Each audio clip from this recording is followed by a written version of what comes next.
প্রধান উপদেষ্টা লন্ডনে যাবেন সিদ্ধান্ত হয়েছে, তখন থেকেই মোটামুটি আপনার একটু আলোচনা হচ্ছিল যে সেখানে যেহেতু আমাদের দলের ভারপ্রাপ্ত চেয়ারম্যান মহোদয় আছেন, সেখানে একটা সাক্ষাৎকার হতে পারে।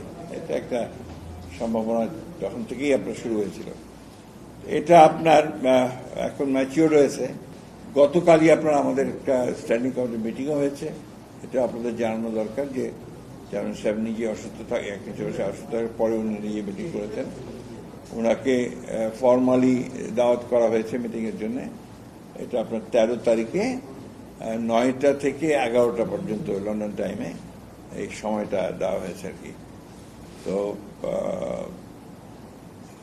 এটা আমাদের স্ট্যান্ডিং কমিটির পক্ষ থেকে স্বাগত জানানো হয়েছে এবং আমরা প্রত্যাশা করছি যে এটা বাংলাদেশের যে রাজনৈতিক যে সংকটগুলো আছে এগুলোকে কাটিয়ে উঠতে হয়তো একটা পজিটিভ ভূমিকা রাখতে পারে এই সাক্ষাৎকারটা।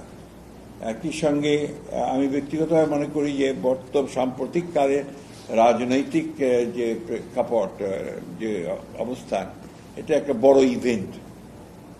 এটা একটা টার্নিং পয়েন্ট হতে পারে আপনার কি, যদি সবকিছু সঠিকভাবে চলে তাহলে নিঃসন্দেহে এটা একটা টার্নিং পয়েন্ট হতে পারে। কারণ বর্তমান যে সরকারের প্রধান উপদেষ্টা প্রফেসর ডক্টর ইউনূস, তিনি দেখা করবেন আমাদের দলের ভারপ্রাপ্ত চেয়ারম্যান, যিনি দল চালাচ্ছেন দীর্ঘদিন ধরে এবং রাজনীতিতে প্রধান কেন্দ্রবিন্দু হয়ে আছেন বাংলাদেশে, এবং এই আপনার আমাদের ছাত্র জনতার অভ্যুত্থানের মধ্যে একটা প্রধান ভূমিকা পালন করেছেন।